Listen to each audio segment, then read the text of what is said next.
Dogs have astounding senses, which are far superior to humans in many ways. But one of their most remarkable abilities still remains a mystery. History is full of documented accounts of dogs who make terrifying and uncharted journeys, crossing immense distances, and often defying death and probability to find their way back to their owners.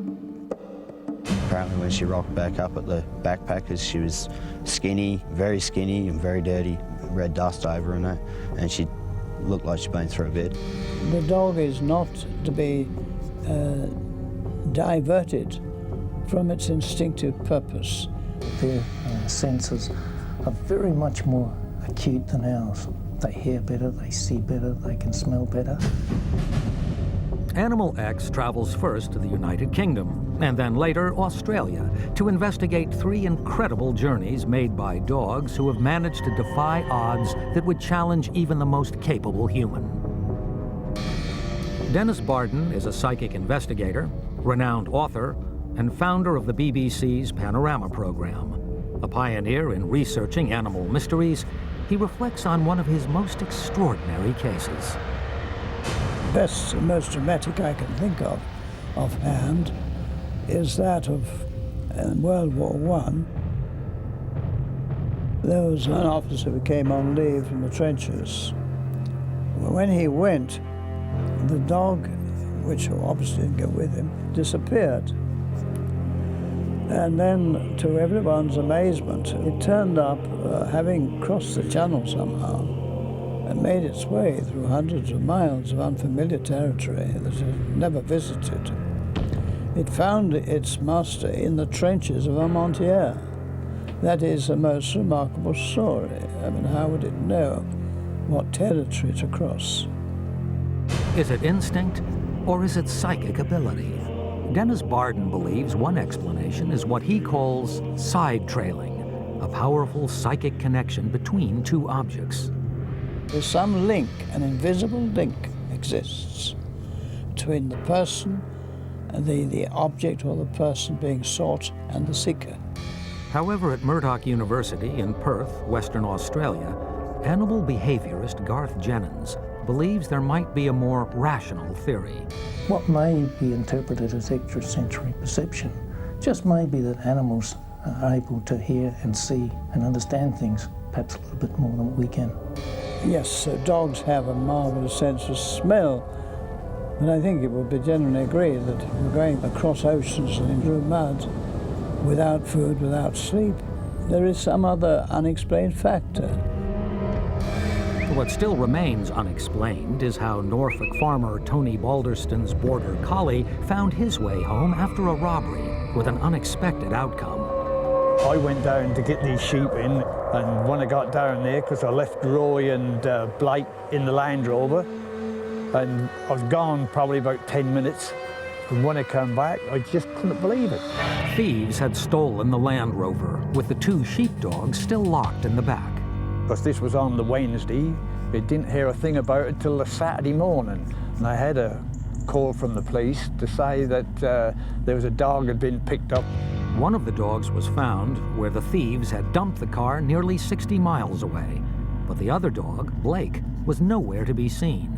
He had already begun the epic journey to find his way home. And we didn't hear nothing about Blake then till the Saturday night.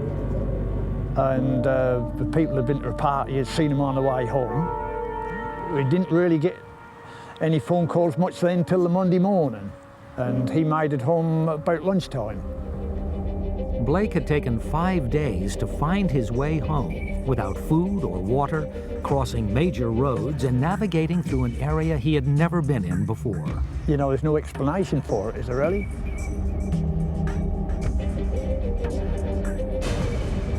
On the other side of the world, another incredible journey stunned the small rural community of Kalgoorlie in Australia. Les Trumper and his dog Sally were hitchhiking back to the state's capital, Perth, when tragedy struck. She wanted to get off the rope, so I thought I'll let her off. And yeah, that's when the road trade come past, there's a let her off, and she runs straight out in front of it, straight over the top of her. The giant truck had hit Sally. truck driver went back to his cabin, grabbed his small shovel, said, "Oh, we'll bury it in the bush," and dug a hole, maybe 1.5 feet, and just dropped her in the hole and left her there. Sort of, this wasn't the place I wanted to bury her. I want to give her a proper burial. She's like one of my own kids. But Sally was not about to lie down and play dead. Somehow, the injured animal managed to scratch her way out of her grave and begin a journey across the desolate landscape in search of her master. 6 days later, Les received an amazing phone call from the hotel manager in Kalgoorlie. She said that a dog looking just like Sally had turned up. I didn't believe it. It was like, no, I buried my dog out there. There's no one in the world that's my dog. And it took him a little while to convince me. Dazed and badly injured, the dog had found the strength to travel an incredible 35 miles back to Kalgoorlie through what is perhaps one of Australia's harshest environments. In a panic situation, dogs are very powerful animals and they can certainly dig and force their way through things. Once it got out, again, it comes back to these many stories about dogs finding their way back home. If it orientated itself in the right direction and perhaps travelled there back to a familiar location. Sally is still alive today and living with Les Trumper and his family. I want her by me at all times, like she is most of the time. Very loyal dog. It may be behavioral, it may be some unexplained psychic link. There's no precise way of knowing. What we do know is that these animals have overcome great obstacles and even death to reunite themselves with their owners. If they accept you, whatever you are, whatever you do, and wherever you go, that is that.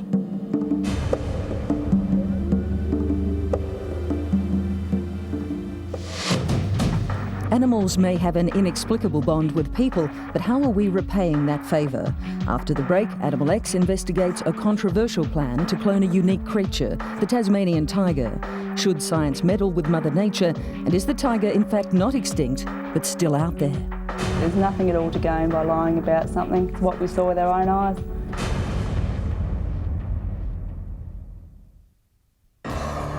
Welcome back to Animal X. Science meddling with nature can conjure up images of Frankenstein-style experiments with the dead. So what of new plans to clone a Tasmanian tiger? It lies deep within a museum vault, under guard, a tiny thylacine, or Tasmanian tiger pup. The 130-year-old specimen is regarded by some Australian scientists as priceless. The great hope to build a new generation of this arguably extinct species. First steps in the creature's resurrection have been taken. A controversial cloning experiment now underway. It's not about playing God. We played God when we exterminated the animals. It's about playing smart human. You would be a very brave person that would say it is not possible. Animal X travels to Sydney, Australia, where in a bizarre Brave New World experiment, scientists at the Australian Museum are attempting to use the dead pup to recreate a living thylacine.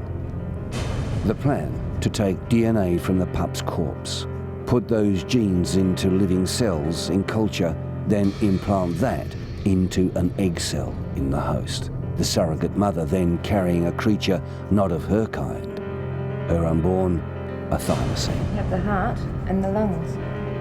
I guess some people might think that this is kind of a Frankensteinish project and that we're sort of recreating some monster with bolts of lightning and this thing's going to come clawing its way off the table.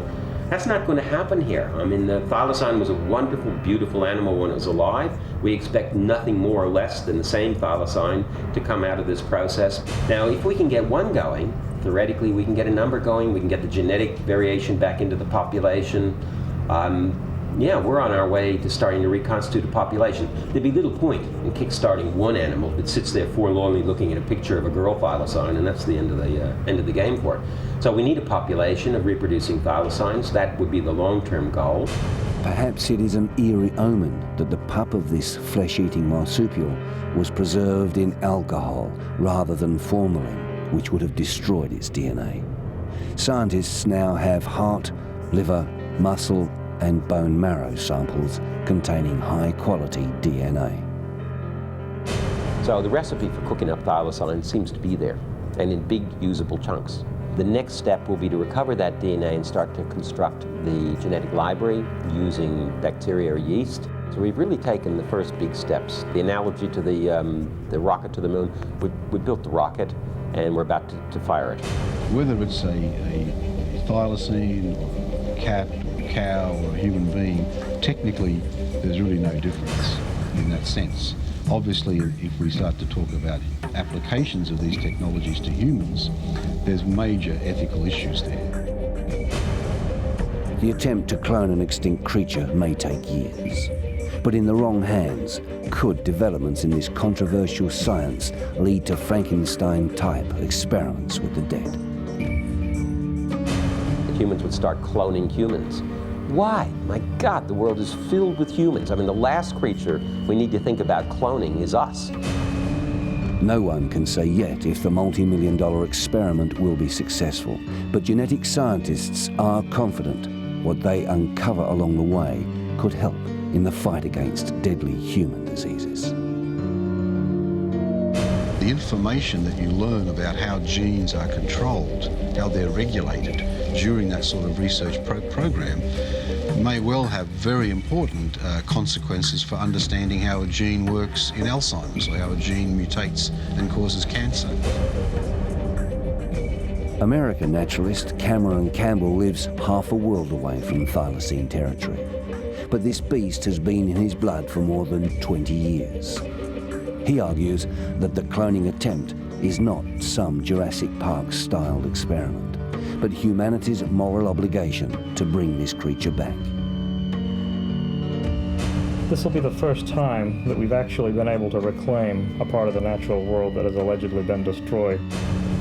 Cloning has the potential to become one of the most powerful, most influential technologies man's ever created. But like others, Campbell is not convinced this species is dead. He agrees with other eyewitnesses who argue Tasmanian tigers are still roaming around this wide open land. Probably over a 2-year span we saw it, well I saw it myself at least 15 or 20 times. I don't know of any other animal that I've ever seen that has got stripes apart from a zebra, and it most definitely wasn't a zebra. Strangely, Sally lived just a few miles from Western Australia's capital city, Perth, when she had her close encounter with the mystery creature. It would just stop and stare at us. You know, it like I said before, it just wasn't scared, but it was really quite intrigued with us. Sally says her most disturbing brush with the creature ended in a bloodbath, her chickens and ducklings massacred. There was just bodies everywhere. Scientists, however, scoff at the idea of surviving thylacines. The structure of thylacine sightings matches almost exactly that of flying saucers. Right after the pub closes. There's nothing at all to gain by lying about something. It's what we saw with our own eyes. It is said the last thylacine, Benjamin, died in an Australian zoo in 1936. The question now, should we attempt to bring the species back from the grave? Certainly not talking about reanimating dead bodies, as some people might think.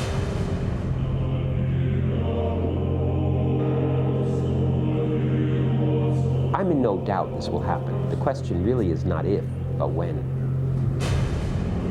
If it does succeed, this experiment will mean extinction is no longer forever, and science fiction will become science fact. Cloned or not, the Tasmanian tiger remains an intrinsic part of Australasian history. After the break, we look at another animal legend, Sweden's famous lake monster.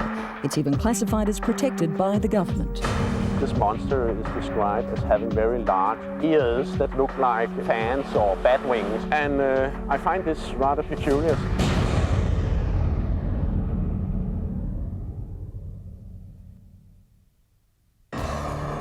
Welcome back. It's claimed the animal world holds many secrets. In Sweden, it's a sea creature that's been seen by scores of eyewitnesses. But could it be a case of mistaken identity? Could the monster be a real-life creature, one that's a phenomenal swimmer? could this be proof that Sweden's Lake Storsjön is home to a mysterious monster? Since the days of the Vikings, legend has it that this breathtakingly beautiful abyss is home to a creature unlike any other. Ancient stones carry the monster's image, the long, curving serpent, which it is said since 1635 has sown itself more than 150 times. So it's not no problem, nothing to be afraid for. It was so big, I was so frightened. To investigate this lake legend, Animal X travels to Östersund, 350 miles northwest of Stockholm in Sweden. We visit Lake Storsjön, where witnesses claim the creature lurks and lives in an underwater lair. Britt Wiedmark believes this could be the mysterious lake-dwelling monster. The picnicker caught the creature on camera during a cruise on the Great Lake in 1996. Whatever it was had humps and was up to 39 feet long. Mrs. Wiedmark says, if it had stayed on the same course, it would have crashed into the boat. Instead, it turned and crossed the boat's waterline behind the boat. Experts have examined the footage, but it seems none has been able to pinpoint with accuracy what it might be. I thought it would be something big and scary, but now that I've seen it, it seems to be a friendly animal. Experienced diver Carl Arne Carlson claims he was using a flashlight to examine an underwater pipe in the lake when he locked eyes with the creature. I have my friends in the boat and I tell them what I have seen and they think I'm crazy.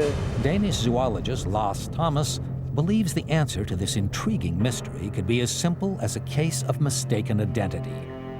Dr. Thomas has a theory that the monster may in fact be a moose.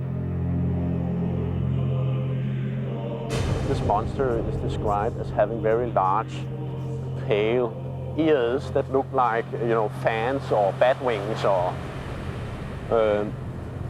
I find this rather peculiar since that this lake is actually located in probably one of the areas in the world where you have a bigger population of moose than anywhere else in the world.